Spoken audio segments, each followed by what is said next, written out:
price is not today's price.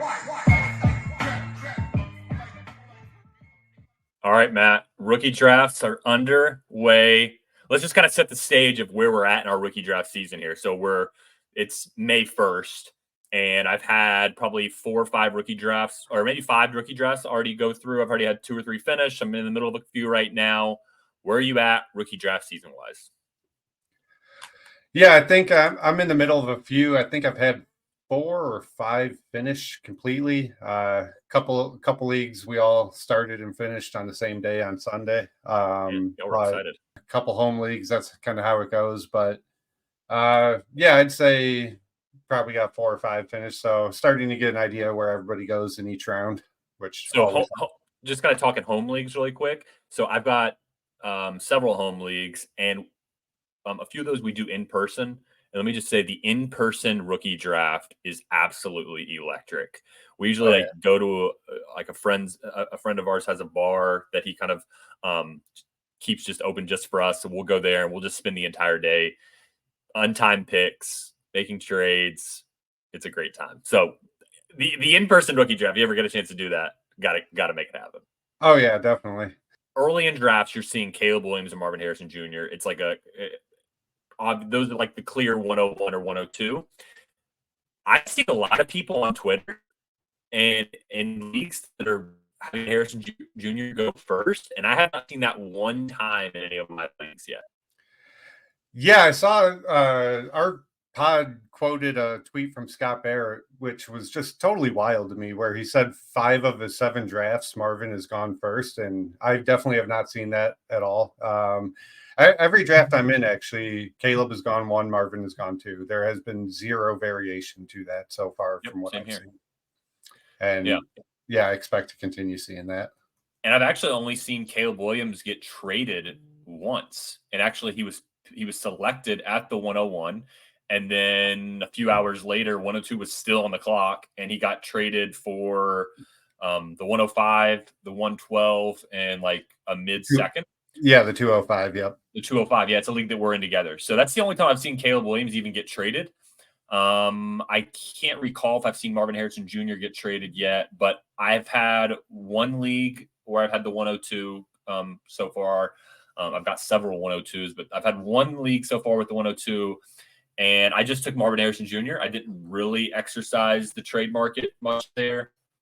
I think what we've talked about, what I would want to move from the 102 to the 103 is probably a very early second, something like 201, 202. I think there's a little bit of a tier break. We'll get into that at some point, but that's kind of what I would want to move off of Marvin to go to the 103. The 103 kind of scares me though. So like you go from Marvin back, even if like you added like an early second, you're sitting there at the 103, and the options are a little bit cloudy for me. So like in that tier, so first off, like it's kind of a clear. You've got the Caleb and Marvin, like you were talking about. Then starting at the 103, Neighbors, Jaden Daniels, Drake May. That's kind of like a mini tier, but it is pretty flat even after that. And I just don't feel like whoever you take at the 103, most people are taking Neighbors or Jaden Daniels, it seems. Feels like you're like kind of giving away some value by not just moving back. Neighbors has gone 3 in every draft I've done so far. Really? I should have mentioned that too. Yeah. Every single draft has gone Caleb, Marvin, Neighbors that I've been a part of. Okay. So I've seen several where Jaden's gone 3, and then several where Neighbors has gone 3. I actually, in one league, got Neighbors at the 105. So I think he could go as far as there, where Drake May went 104. So I think that's pretty rare from what I've been seeing, but I did grab him at the 105. Kind of felt fortunate to get him there. Yeah, and our buddy Dave Carey in one of my leagues got Jaden at 106. So there is going to be some variance that we're going to see somewhere in these top 6. And that actually in one of my leagues, I was kind of disappointed because in a lot of early leagues, I saw Drake May falling to 6 and 7 pretty routinely. So, and Drake May is my 103. So in that league, kind of speaking to the flatness of the tier that you mentioned, before the draft started, I kind of took a gamble and I traded 103 203 for 106 and 207, kind of hoping I'd get May. Of course, I did not. He was sniped, so I ended up settling for JJ McCarthy, which, hey, could end up being the better pick. It seems like half the Dynasty community prefers JJ over May, so who knows how that'll shake out going forward. But yeah, that's what I have seen, and like I see on Twitter and other places Drake May falling to 7 and 8 at times. That has not happened in any draft I've been in so far. It's always been Odunze and Bowers at 7 and 8 so far. Yeah, it's kind of like one of those things, like you're only going to post something when it's truly an outlier situation. Like if somebody had like a stock ADP draft, they probably aren't posting it. But the fact that that makes sense. Drake May, I got him at the 108. Look at me. Like that's the reason why you get to see that one. So it's a little bit of a selection bias there on X. Yeah. So the way I've kind of started formulating it is it does seem like 3 tiers kind of shaking out. 4 tiers, I guess, in the first round, where it's Caleb, Marvin, Neighbors, and then it's the other 3 QBs, and then it's Roman and Dunze, and then like that 109 to 112 is like the same 4 or 5 guys, basically. Bowers, I would say Bowers worked in there between like kind of Rome and I think Roman Bowers is its own tier. I've seen Bowers go 7. And okay. Is that what you were saying? Okay. And then starting at 9, I see, Ladd, Worthy, Brian Thomas, Nix, Jonathan Brooks almost seems like its own tier of 5, kind of. Sometimes Keon Coleman sneaks in there to make it a tier of 6. Okay, so you're on the clock at 103. There's the tier that we're talking about: Neighbors, Drake, and Jaden Daniels. Given the fact that you are Drake May 103, are you trying to trade back there? And what would you want to trade back? Because I would assume in most cases, anybody trading up is not taking Drake May at the 103. Yeah, it's interesting. I mean, I kind of regret making that trade where I got the 106 and 207 because I ended up getting Xavier Legette at 207. So I probably would rather have Drake May than JJ McCarthy and Xavier Legette. But if you pulled that on Twitter right now, I'm positive the JJ McCarthy side would win. So market wise, it doesn't seem to be a bad trade, but really mid-second is what I'm looking for. If I want to move back a spot or two, I do kind of like the mid-second of this draft. To me, there's another tier break we'll talk about a little bit later, like in the mid to late second, like around. Let's talk about it now. Let's talk about the mid second. Let's jump from one end of the spectrum to the other. So it's like 101 through 103. Now let's hit like the end of that tier that you're talking about, because I think that's a really interesting spot in the draft, and it kind of ends. In my brain, it ends at the 206. Inevitably, there's a player that gets moved up in there, and 207 has been the tier break. Because I think Xavier Legette is outside of it for me, but he gets moved into that top 18 typically. And so the 207's been the tier break. So let's kind of hit on some of those players. Yeah, so I mean, I think usually the 202 spot ends with Keon Coleman from what I've seen. Like in one of our drafts, Brian actually took Coleman at 111. So he's kind of part of that tier. And then from 203 to 208, 209, I see Trey Benson, Ricky Pearsall, A.D. Mitchell, Michael Penix, Xavier Legette.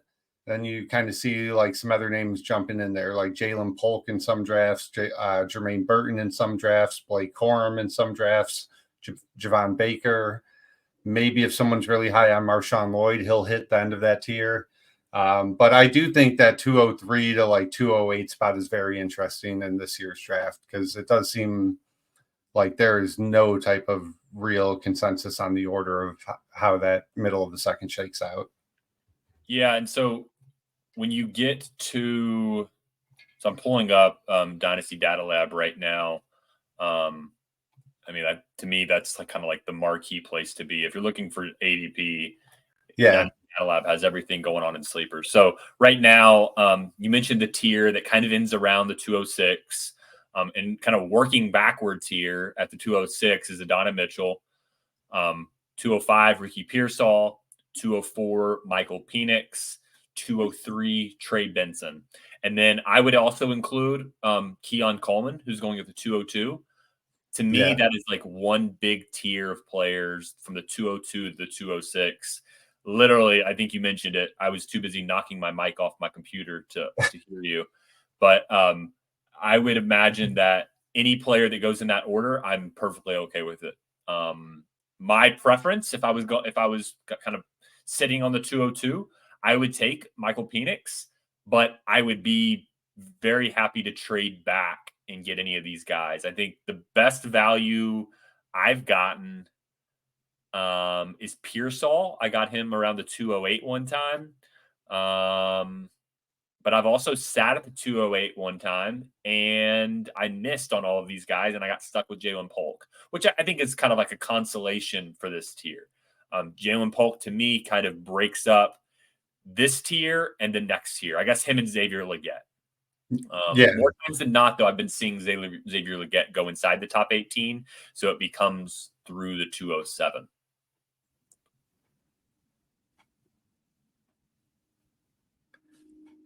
Yeah, no, makes sense. Who's your favorite player from that group? So if you were having to decide between Coleman, Trey Benson, Penix, Pearsall, A.D. Mitchell, and let's include Legette, who's your preferred guy that early to mid-second? Trey Benson, definitely. Okay. I would have him closer to that Bo Nix, Keon Coleman tier. So I think he's like properly ranked at the top of that next tier at 203. After Benson is when I almost just kind of want to get equal exposure to all these guys, like Penix, A.D. Mitchell, Pearsall, Xavier Legette. I do not have strong, I want to be over market on this guy. I like the price of all those guys there. What's really interesting is from that group that I mentioned, Coleman, Benson, Penix, Pearsall, A.D. Mitchell, Legette, seems like everybody you talk to, they kind of have like a different guy that they like from that group. Yeah. Like I've seen Coleman go as early as 201. I've seen him go 202 a couple times. I've seen Pearsall go as early as 202. There's a lot of people that love A.D. Mitchell. He kind of lost a little bit of steam after the draft, but like there's also the group of people that think Penix should go like 201, 202. So like it's kind of a highly volatile range of players where I think on average Coleman definitely is the like fan favorite. But anytime you see one of them go to 202, 203, I'm really not surprised. I think there's just kind of a wide range of appetite for those guys before you get into the tier before them. That's kind of like the 109 to the 201. Yeah, and we were talking on a day or two ago in our chat about like what's the best value that you've gotten so far. And this is one of the reasons that I like doing rookie drafts immediately following the NFL draft is because ADP doesn't solidify yet. And people are just kind of fucking out there slinging it. And I got Penix at 301. And it was like, dude, I got a QB that was drafted 8th overall, like in the NFL draft at 301. That's fucking outrageous. Yeah. And it was just clearly like a reactionary, like, man, we all hate that spot. We don't want to wait on this guy. We want immediate ROI on our rookie pick. And I think if that draft was one of the home leagues where I mentioned that started on Sunday and finished like within 6 or 7 hours. And I think if we held that draft like 3 or 4 days from now, I bet Penix goes like in the middle of second, like he usually does. Absolutely. See, like another thing that happens outside of just regular is people will go to websites. They'll go to Fantasy Pros. They'll go to like the most like your more standard website, and they'll just pull the Dynasty rankings. And right after the draft, those rankings, for one, they're not out there as much, but as you get further away from the NFL draft, you can just find a ranking system anywhere. And it's a lot easier for somebody that maybe didn't put as much time into it to just pull those rankings and be like, all right, here's kind of a consensus of what AP looks like. Here's what rankings from these 3 or 4 sites looks like. Now I can draft. And somebody getting to like the 207, they're like, oh, well, Penix, everybody in the rankings has him like 203, 204. So I guess I'll just take him. I don't really care that much. So like you don't see those values that you're talking about as you get further away from the draft. Yeah, no, agreed completely. And I think we see that a little bit in the tier right before that. And if anyone can't tell by now, we are going to be kind of just jumping around to different spots of the draft. But you had kind of an interesting tweet that got some reaction about Brian Thomas Jr. Because to me, like that other tier that we kind of skipped over is Lad McConkey, Xavier Worthy, Brian Thomas Jr., and then usually Jonathan Brooks and Bo Nix go after those three, but not always.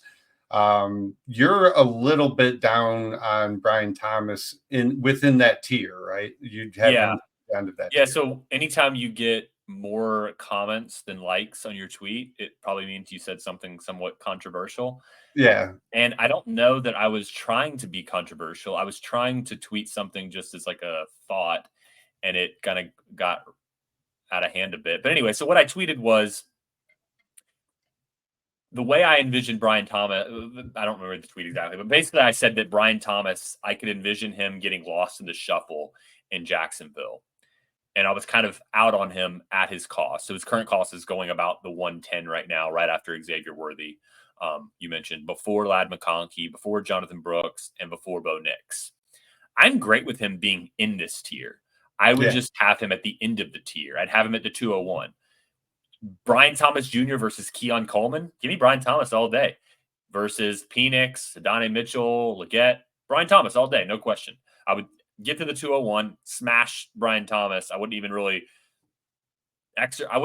go out there looking for a trade. I would just draft him and say, if you want Brian Thomas, well, I'll trade him to you. But I mean, this is the guy going at the 201.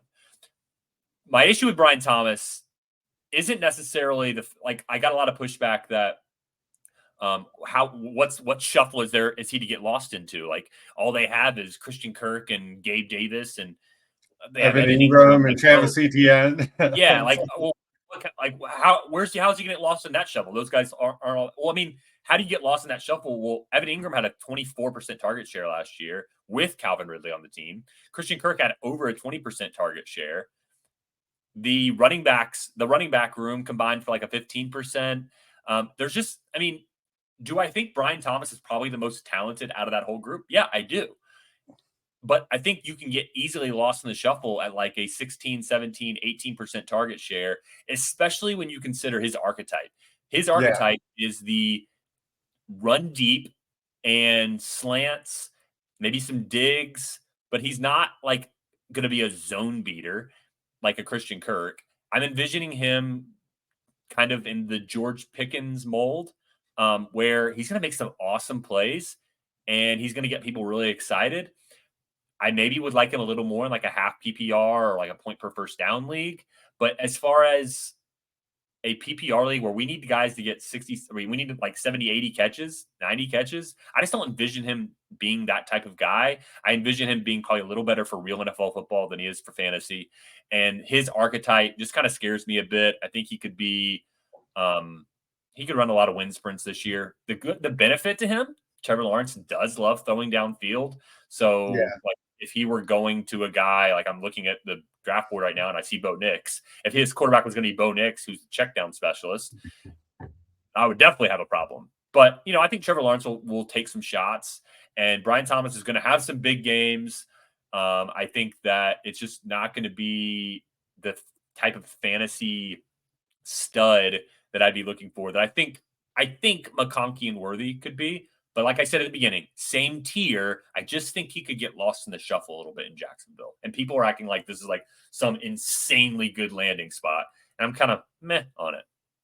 Well, that's the reaction I've seen. I think people just saw the landing spot of Mahomes, Justin Herbert, and Trevor Lawrence, and they're just kind of viewing them equally like, oh, all three got awesome landing spots. It's like, well, Lad is competing with basically nobody for targets, and Worthy and Brian Thomas are competing with real NFL target earners in their offenses. So, like, it's interesting to me that so far, and I know he was drafted the lowest out of the three, but it's interesting to me so far that Lad McConkey is the lowest of these three because he right now he's my 109. I do think it's a pretty flat tier here. It wouldn't take a lot for me to move back from 109 to 111. We're talking like and a very late second, early third round pick. I'm probably moving back a couple. What spots. I would be trying to do there, 109 to 111, or like in that late first range. Can I take a late second that I have, like the 210, and can I turn it into like the 206 or 207? So I'm not necessarily adding a pick, but I am making a massive jump in tier from like the Jalen Wright, Roman Wilson range Yeah. into the Adonai Mitchell, Ricky Pearsall. So like if you have any picks in that range, that's like priority numero uno for me. Getting out of that 208 to 212 range and into the 201 to the 206 or 7 range. Yeah, I agree. So I do agree with you. I don't hate that range as much as you probably don't care for it. To me, is like the 301 is like when it really drops off. Like that early third is like when, to me, we're really just taking shots in the dark here, kind of. But I think this class is really strong relative to previous classes. I mean, we're talking about like Bo Nix got top 12 draft capital. He's going to a spot where he's going to get a chance to start for Sean Payton. He had whatever you think of him as a prospect, he had amazing numbers last year in that Oregon system. And like he's going at the 201. Penix, we didn't like him. His landing spot, but he went 8th overall. We're getting him in the mid-second. Ricky Pearsall is a first-round wide receiver in a Kyle Shanahan offense, and you can get him in the mid-second. So I love this draft class, man. Like it does, and the nature of it. To your point about like you talk to 5 different people, they might give you 5 different rankings of the mid-second tier. It is going to leave a lot of room to kind of jump around and take like educated gambles on like, okay, I think my guy will fall to this spot. Let's see if I can get, whatever as a small price to move up or down on the draft board. But yeah. So 109 to 201, I think I really kind of undersold how strong that part of this draft class was. I was dead set on top 6 is just legendary top 6 for a rookie draft through Odunze. JJ McCarthy, like, if he goes to the Vikings, if the draft capital, then include him as well. I guess top 7, and then add JJ McCarthy to make it a top 8. And that's like just like a legendary group. And I really undersold like the 9 through 201. And so that's a little bit of a big regret for me. We're like Worthy, Brian Thomas, Lad McConkey, Jonathan Brooks, Bo Nix. Those guys going in that range like just doesn't happen very often. Like a guy like Xavier Worthy going to the Chiefs, his profile, like that's typically a top 6 pick in a rookie draft. The first running back off the board in the second round. Typically a top 6 pick. A top 12 quarterback. Typically a top 6 pick. So these guys are going at the end of the first round, very beginning of the second round. Like that's just heard of. At the same time, last year, like the picks like 7 through 12 were a little bit gross, and like a lot of the second round picks. And so I'm very interested to see, last year they were kind of like disliked. Nobody wanted to be in like the 7 through 12 right after JSN and Gibbs, basically. And then a lot of the guys ended up, being pretty successful in that second round, even in the late first. It's going to be interesting to see. Like this year, we're super hype about these guys 9 through, basically, we're saying like 9 through 18. 9 through 18. And you like some of the guys even into the late second. Do they hit to the extent of last year where we had Rashee Rice, where we had Jaden Reed, where we had these guys that we weren't really expecting? Like we weren't expecting them to come to fruition the way they did. So I think it's gonna be interesting, like seeing it play out. We're valuing them high now. Does this continue?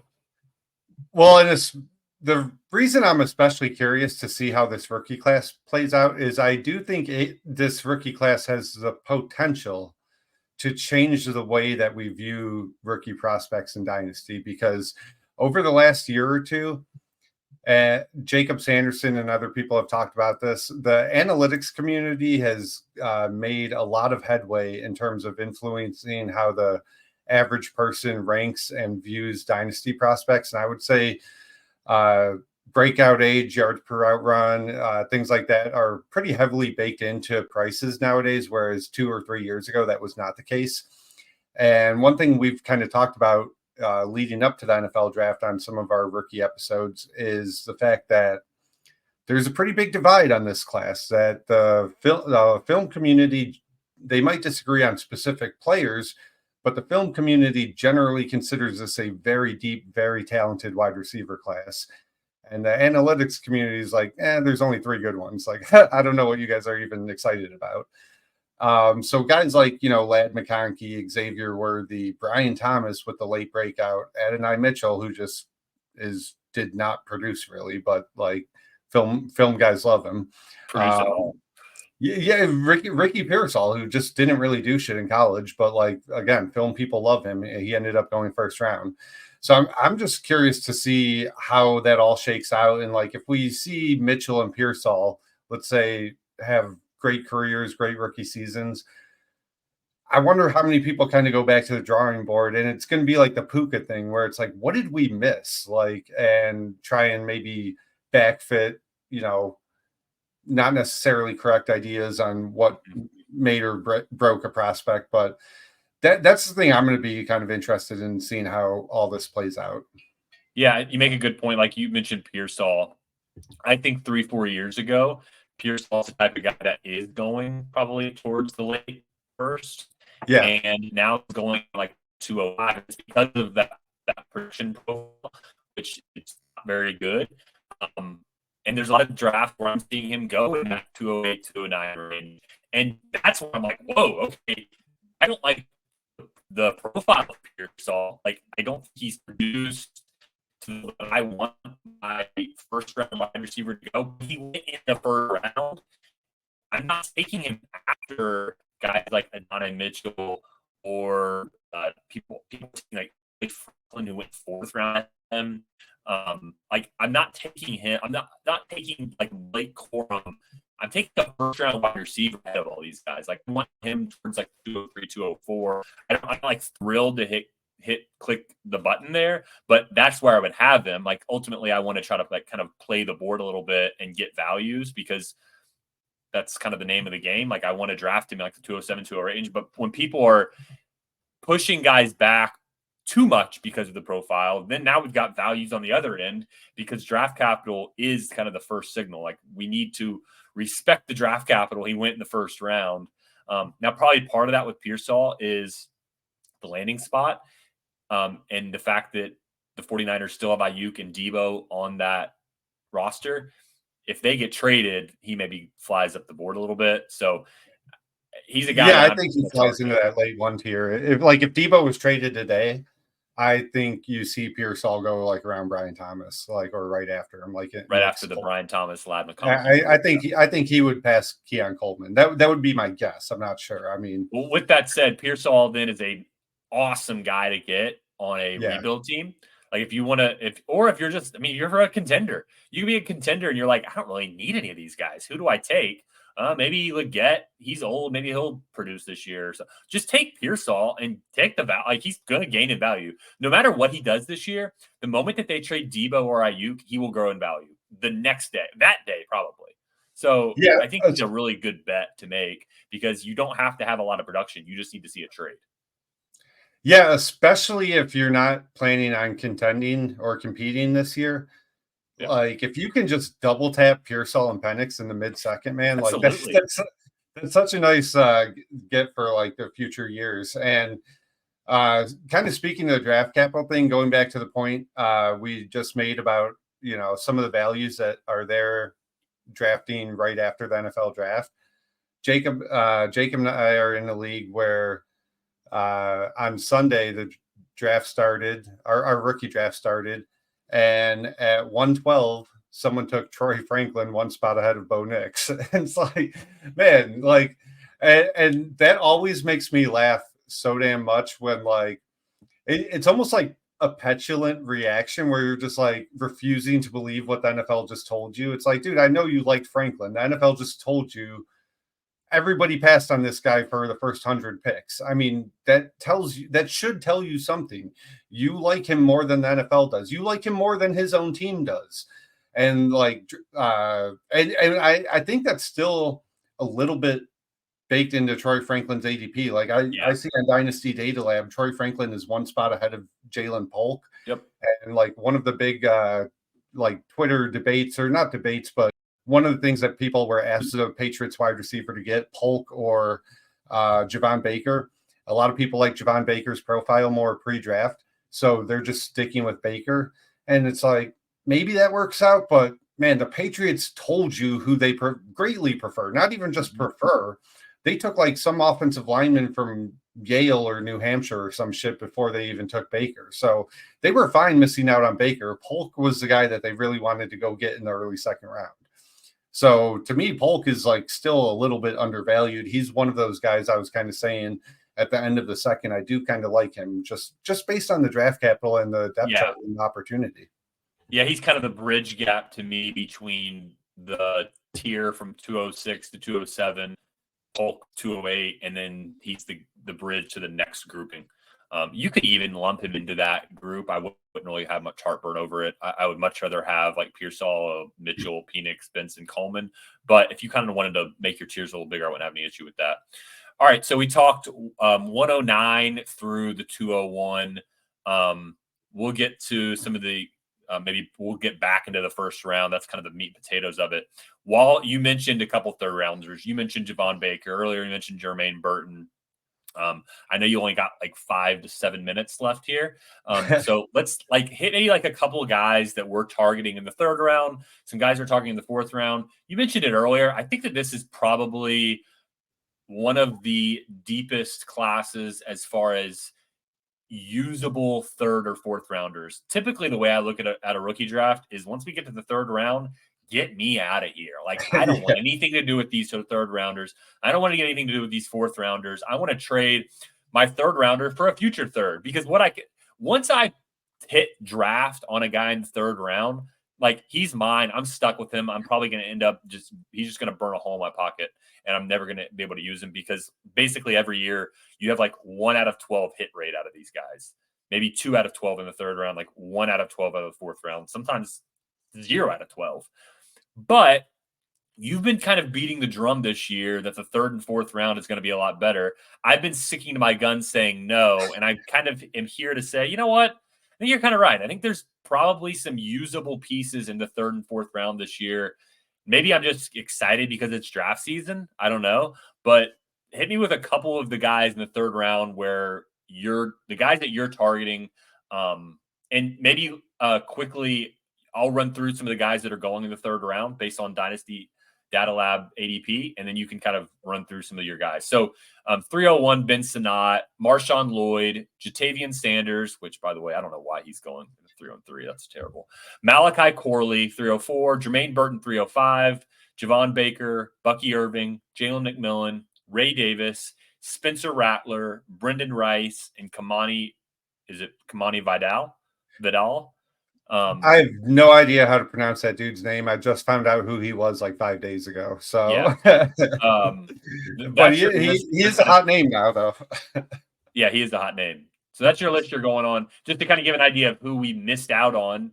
The guys at the very end of the second were like Troy Franklin, Polk, Roman Wilson, Jalen Wright. And by the way, I live in East Tennessee. A lot of Vol fans where I'm from. So Jalen Wright, he is never making it to the third round.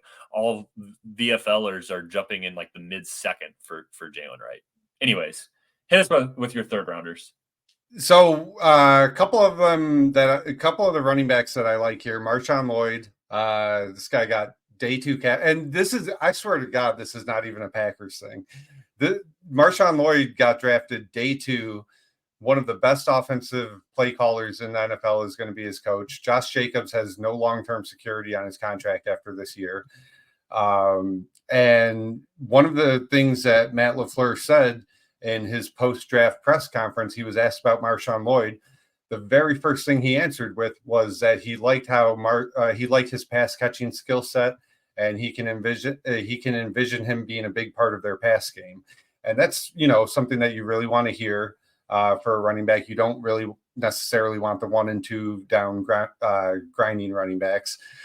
And so I just at the if I've seen Marshawn Lloyd jump up into that mid-second with like Mitchell and Pearsall, and that's a little rich for me. I'm not touching him there. But once we get past that tier, I'm interested in Lloyd as early as like the 210, basically. I just think he's a great handcuff back who's going to have potential to have standalone value in that offense. And the other running back let me really quick. Let me just hit on Marshawn Lloyd really quick. So I'm not saying that Nick Saban is like some draft savant.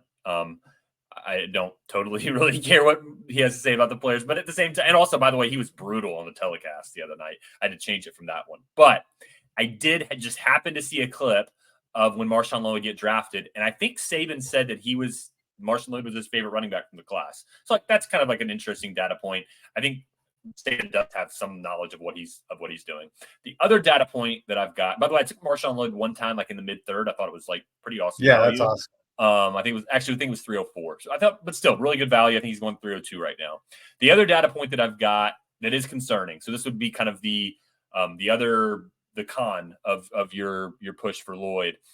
Scott Barrett on Twitter, at Scott Barrett DFB from Fantasy Points.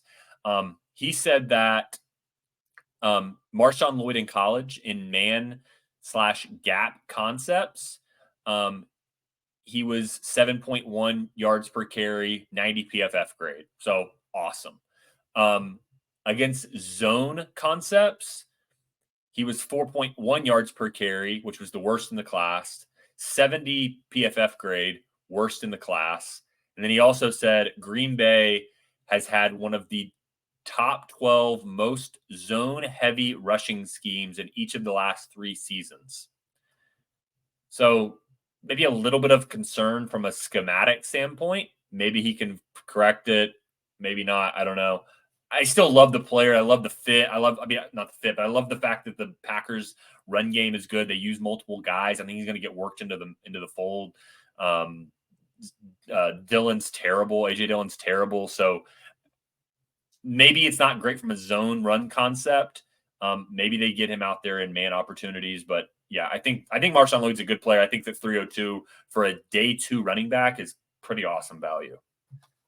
Yeah, and that is true. I mean, Green Bay is a heavy zone rushing team.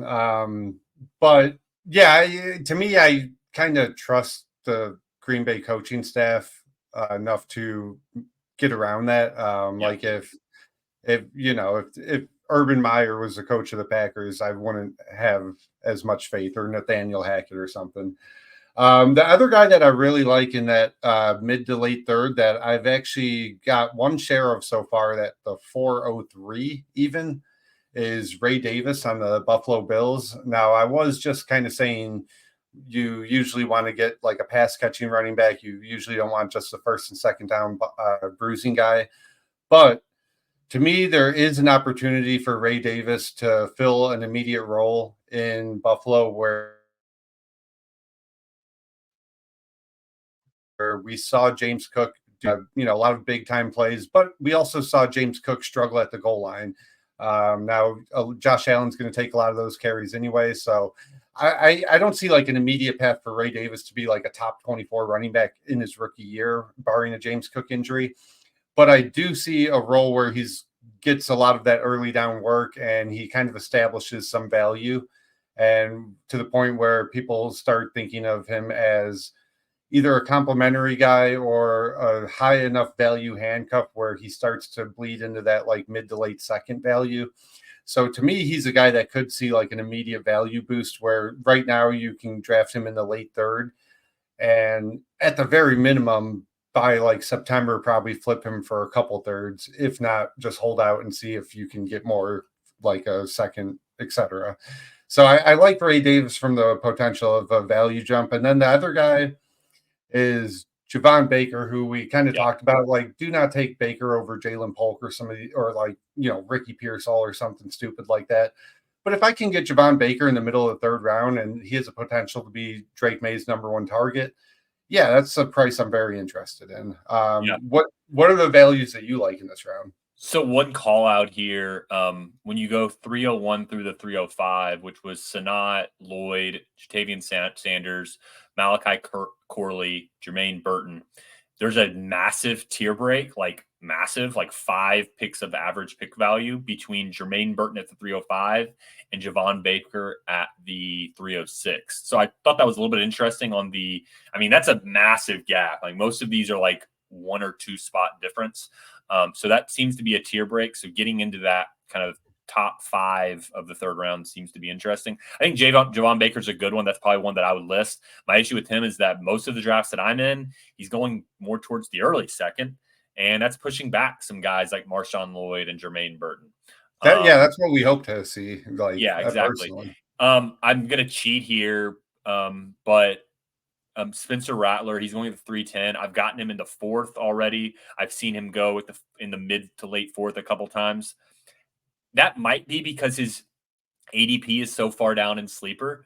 So maybe that gets corrected a little bit. So, but even at the late 3rd, you're getting a 3rd round quarterback at a place where they have Derek Carr. All it would take is a injury for Carr, or maybe Carr just sucks for a couple weeks and they're like, we're 1-5. Let's just play Rattler. Let's just see what happens. So I think that he's a pretty interesting option in the late 3rd. The thing that's so cool about quarterbacks is all it takes is them to show up for 1 game and they increase in value. They play 4 or 5 games, he's all of a sudden worth a mid-second. They played like 6, 7, 8 games. Like people were like, oh, let's trade him for a late first. So like, I like that deal with Rattler. We've tried it before with guys like Desmond Ridder. It didn't really work very well. I still was able to sell Desmond Ridder on a couple teams for like mid-second value. I sold Desmond Ridder one time plus a little for Stafford at one point, like back when Stafford was struggling and Ridder was like, oh, could he be good? He wasn't. But like when quarterbacks are young, they seem to accrue value when they get on the field, and he will get on the field eventually. As a 3rd rounder, he will have it. Even Malik Willis got on the field eventually. So Spencer Rattler will be on the field. And if you draft him in the late 3rd, especially the 4th, my gosh, in the 3rd round, he will accrue value at some point. And maybe you sell him, maybe you hold, like, I don't know, but he will give you a return. The other one is Jalen McMillan, Washington. Back right after the season was over, I pulled a stat and tweeted it. I actually just retweeted it the other day. So basically, Jalen McMillan and Rome Odunze in 2022 and 2023, when they both were playing, Rome Odunze had more yardage in games, like 11-8 or something like that. And in 2022, it was 6-6, I believe. Before I think McMillan got hurt towards the end of the year, maybe. So they were pretty similar in 2022. Obviously, Odunze took a step forward. McMillan got hurt this year. He was hurt for a lot of the year. That's why Jalen Polk had as good of a year. I mean, McMillan was way better than Polk in 2022. Like, had 1,200 yards versus Polk's 700. So the injury to McMillan this year, I think, really hurt him. Now, he's not as probably good of an athlete as Polk, but I think he's pretty solid. I think he went to an interesting situation with the Bucks. He's a dart throw. I think the situation kind of pushes him down a little bit too. Yeah, I think people don't like that situation. And like Jacob made a point in our group chat over the weekend that Jalen McMillan had started to see a little bit of steam prior to the NFL draft at like, hey, this guy could get drafted higher than people think. Mm-hmm. And then he went to Tampa Bay, and there's been a couple like of these Debbie Darlings or wide receivers in the mid rounds that have gone to Tampa Bay and just done absolutely nothing, like Tyler Johnson. I think another one was like Jalen Darden. And so Jacob was like, man, Tampa Bay, just stop taking our favorite sleeper receivers and then just throw Mike Evans and Chris Godwin anyway, right? So Homer was one last year. Yep. So so I agree with you. I like to me, it's interesting, like Jalen McMillan going like right next to Luke McCaffrey, kind of, because I'm way more interested than McMillan than Luke McCaffrey. And they got similar draft capital, probably somewhat similar situations, I guess. But yeah, I would just trust the pre-draft profile on McMillan a lot more than McCaffrey, and everything else seems pretty equal. So yeah, 4th round, all I'll say is I'm hoping that one of the guys in the 3rd round falls to the 4th round.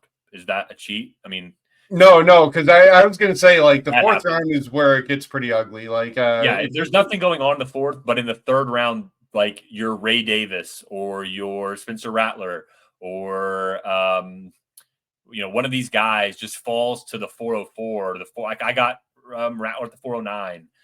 Like those are happening. The other one that I would just call out would be I took him at the 412 and I took Jordan Davis. I mean, Jordan Travis.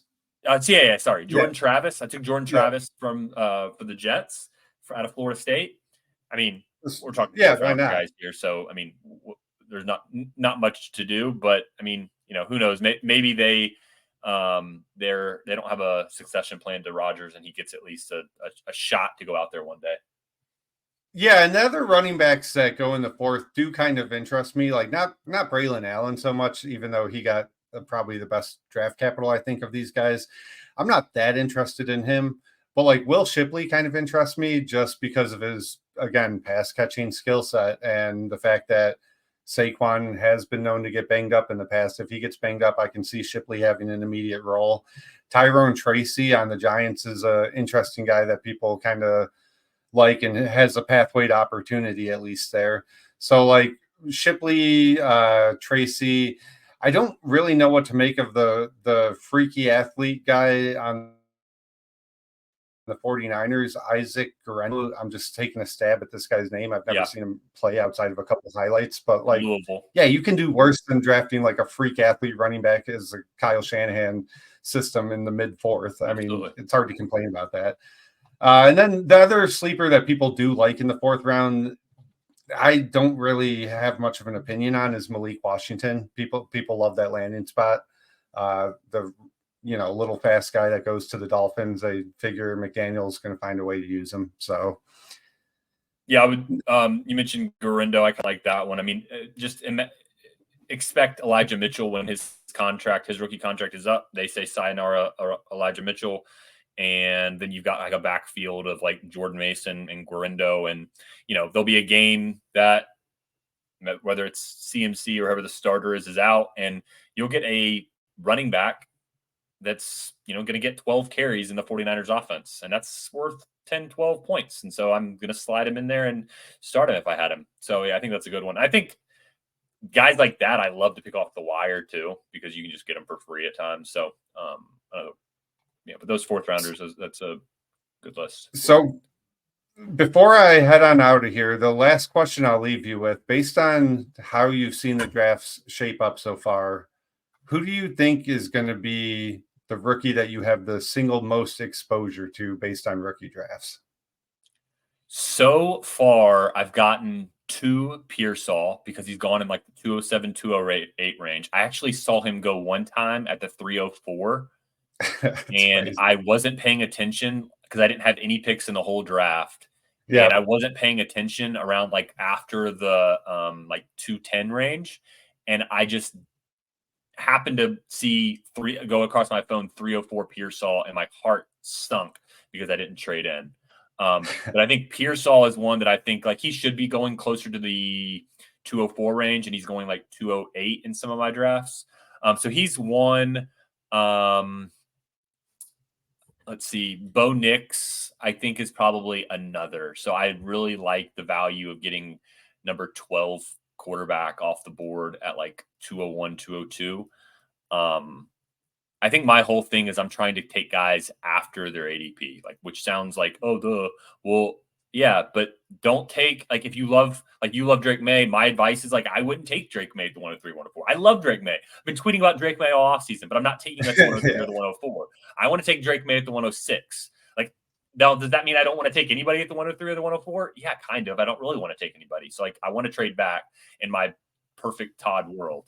And I actually did that. And so once you hop off, you already know the trade that I'll refer to, but I did kind of make that type of trade in a league. But who is your guy that you think you'll have most shares of?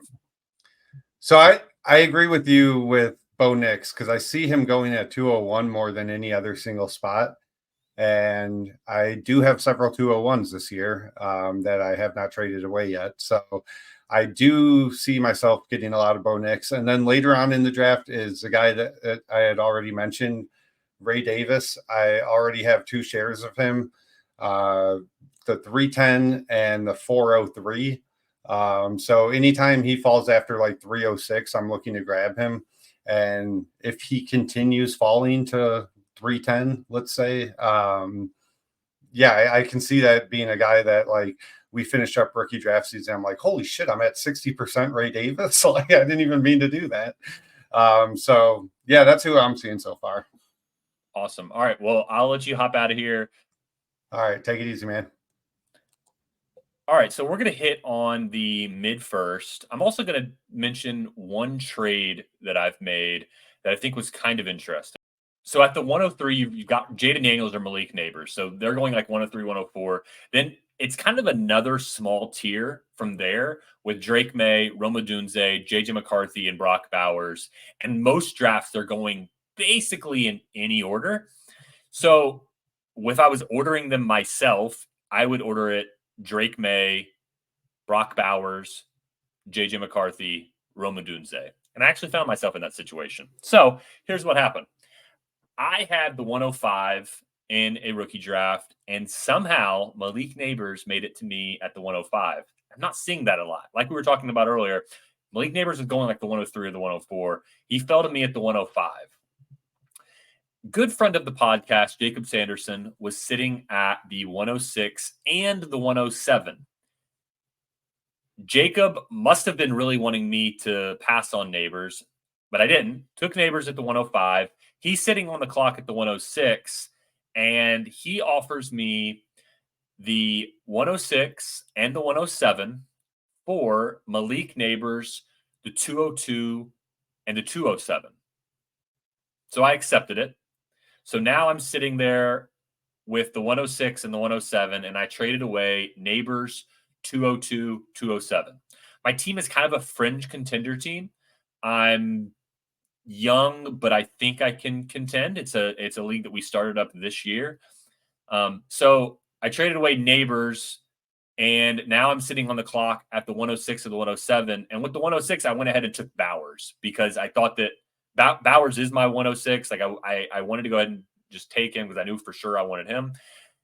I messaged the person on the 108 just to kind of see, are they interested? They weren't. So now I'm sitting on the clock at the 107.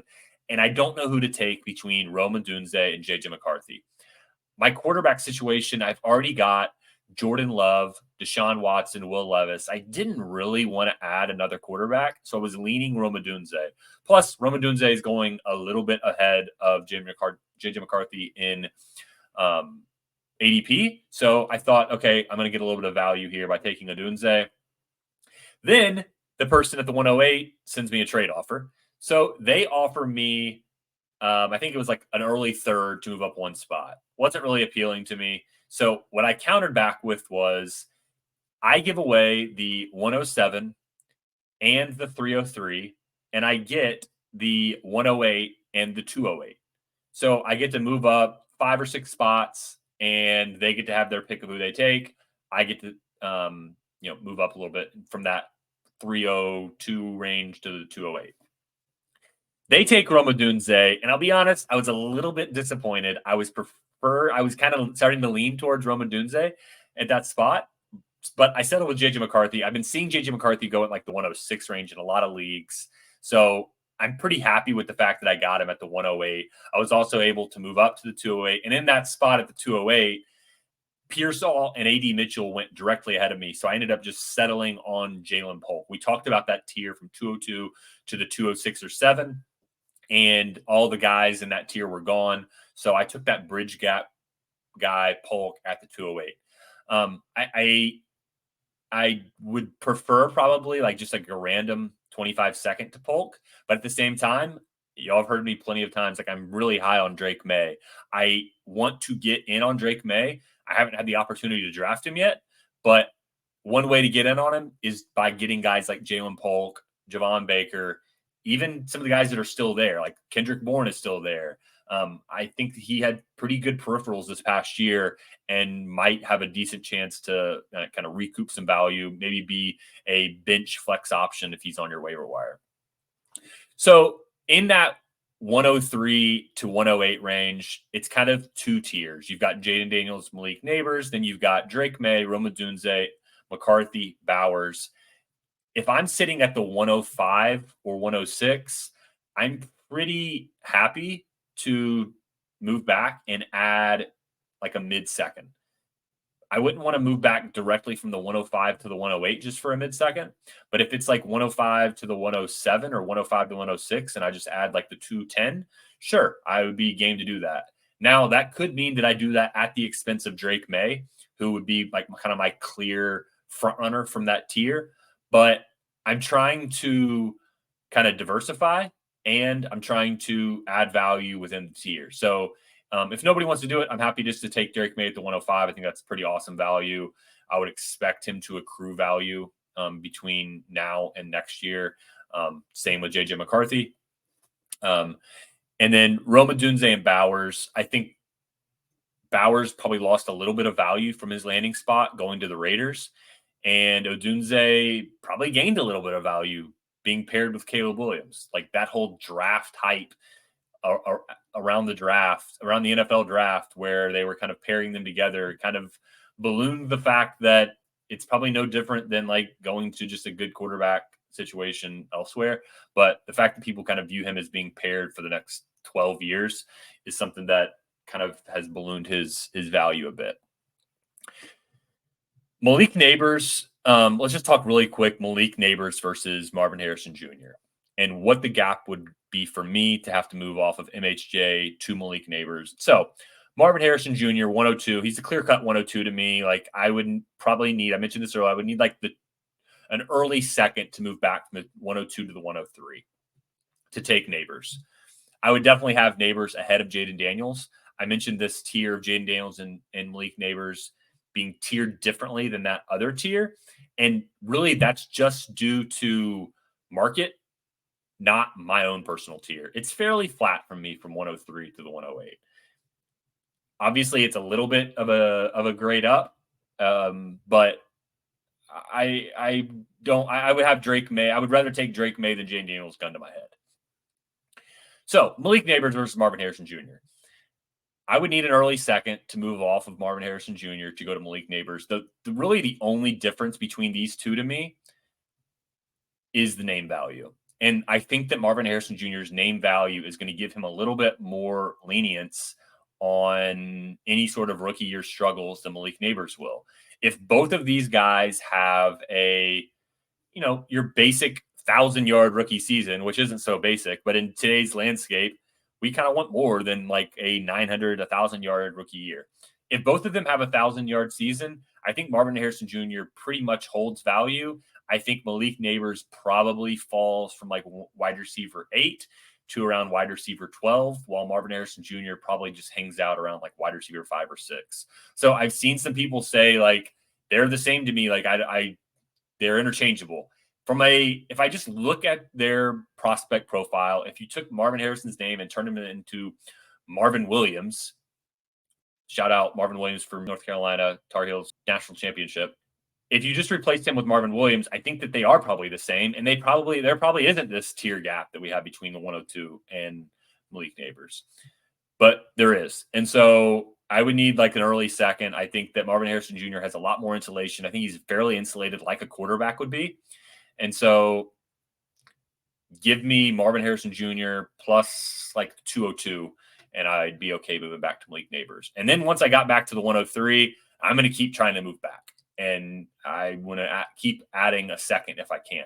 Obviously, that's a perfect world and not always going to be able to do it. But if you can, I'm trying to get back a few spots and just take the guy that they leave me, whether that's Drake May, whether that's Brock Bowers, later in that tier. All right, let's wrap it there. Thanks for joining the Dynasty Market Watch presented by Bulletproof Family of Podcast, where yesterday's price is not today's price. For Matt, myself, I'm Todd. Thanks for joining.